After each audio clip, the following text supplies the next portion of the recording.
This is one of my favorite books. I really like the artwork, and if you'll see the artist's name, it might look a little familiar to you. Chapter 8, Aunt Virginia. It was a beautiful summer night. The sun was just about to set over the vast Texas prairie. Dinner was finished, the dishes were washed, and everyone was sitting around the campfire, as they often did on this trip. Pansy could see this was going to be a storytelling night. She could always see the glimmer in Papa's eyes, as he was anxious for everyone to sit and visit. As the sun disappeared over the hills, the night air became chilly, and the campfire felt warm, inviting them to move closer. Even in the summer, the nights could be chilly on the prairie. "Tell us a story," Pansy said to Papa. Not that she really thought he needed to be encouraged to do so. Papa was a storyteller, and was always ready to spin a tale. Said Papa. "Have I ever told you the one about your great Aunt Virginia?" Now Pansy's middle name was Virginia, and she had often wondered why her parents had chosen that name. "That's my middle name." She knew it well. Whenever she would get into a little trouble, Mama would yell out the door, "Pansy Virginia, come in here right now." For some reason, when a kid gets in trouble, this is the only time parents use their middle name. This may have been why she was not very fond of that name. "Let me tell you why your middle name is Virginia," said Papa. "You are named after my Aunt Virginia. She lived most of her life in the state of Kansas." Pansy knew that Kansas was a state just north of Texas and Oklahoma, but she'd never been there. "What did she do?" asked Pansy. "Well," Papa explained, "it's not so much any one thing she did, as it is the story of her whole life. You see, Pansy, Virginia was raised up in the Captain Mountains, the same as you. There she met William Rule, the man who would become her husband. And they moved to Kansas to farm and raise a family. Virginia was a very special woman because in her lifetime she faced many difficult and almost impossible situations, but she always trusted God to help her through them. She is what people call an inspiration to the rest of us." "What kind of troubles did she have, Papa?" asked Pansy. Before Papa could answer, Pansy said, Do you mean like the trouble great-great-grandma Nancy faced when she was stolen by Indians?" "Well, Pansy," said Papa, "Aunt Virginia was never stolen by Indians, but she faced some really big troubles, and her life shows the rest of us that when you trust God, He will always be there to help you." Papa sat back in his chair and rubbed his chin as he thought about where to begin his story. Pansy was sitting on the edge of her seat, like a dry cactus flower ready to soak up the rain. "Pansy," said Papa, "there are many stories I could tell you, but I think I will begin with the fire." "What fire?" Pansy said with excitement and anticipation. Papa began the story. "Well, Aunt Virginia and her husband William moved to Kansas and found a little farm to buy. William bought the farm with money he had been saving for a long time. His whole life savings. Every dime went to the purchase of that farm. Now, you have to understand that both Uncle William and Aunt Virginia loved God. They tried to honor God with everything they owned. William would plow the ground, plant the seed, and work hard every day of the week. When Sunday came, he refused to do any work around the farm except feed the livestock because, of course, the animals needed to eat. On Sunday, he and Virginia would put on proper church clothes and attend the little country church, which was about 2 miles down the road from their house. William would hitch up the teams of horses to the wagon. He and Virginia would sit on the wagon seat with their 2 children, Ernest and John, who would ride in the back. Together they would go to church every Sunday, no matter what. If it was raining or snowing, it didn't matter because they were faithful people who loved God. Papa quickly continued. One Sunday, as they were sitting in church, right during the middle of the preacher's sermon, a man crashed through the doors of the sanctuary and screamed, "There's a fire down the road! Someone's house is on fire!" Indeed it was. When they looked out of the side windows of the church, everyone could see black smoke billowing up through the morning sky. William and Virginia knew immediately it was their house.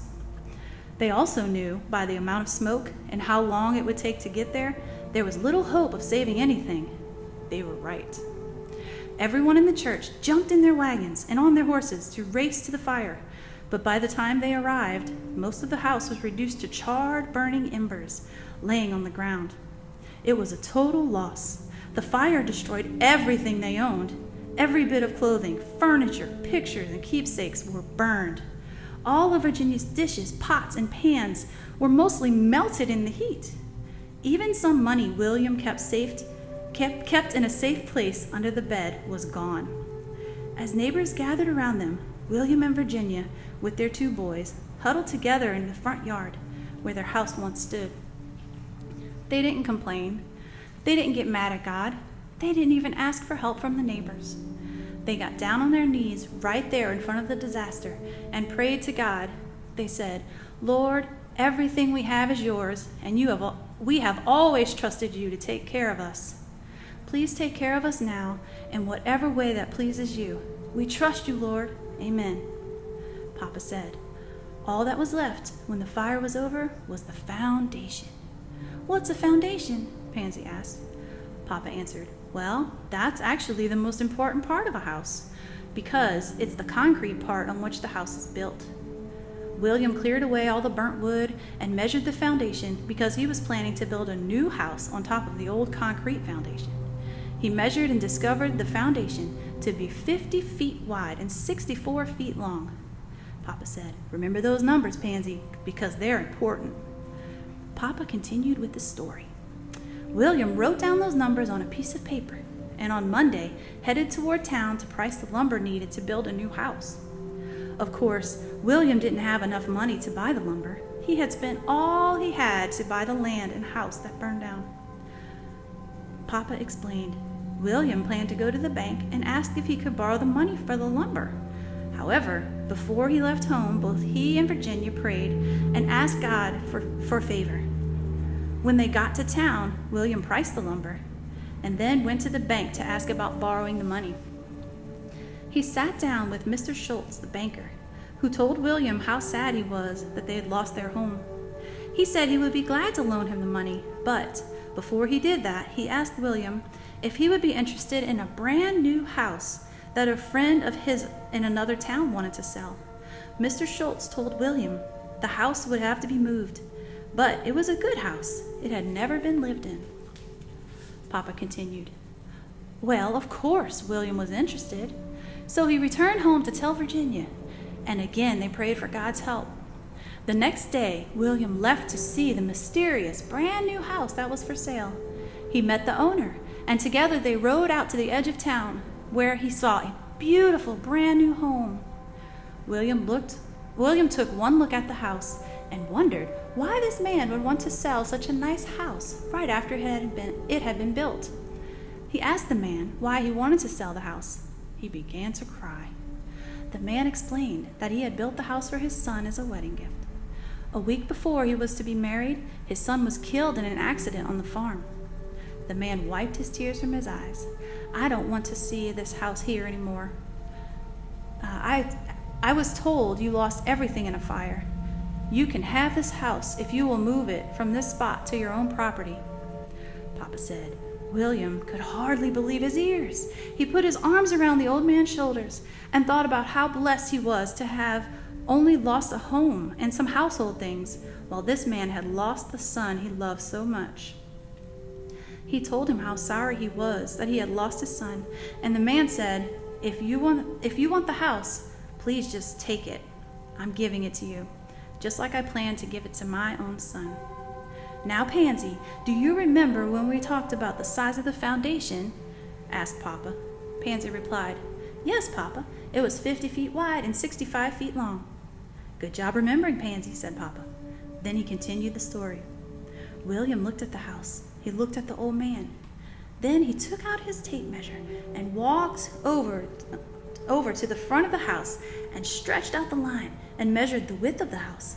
It measured exactly 50 feet wide. The rest of the tape, he reset the tape and measured the length of the house. It measured exactly 65 feet long. The house was exactly the same size as the foundation back on the farm.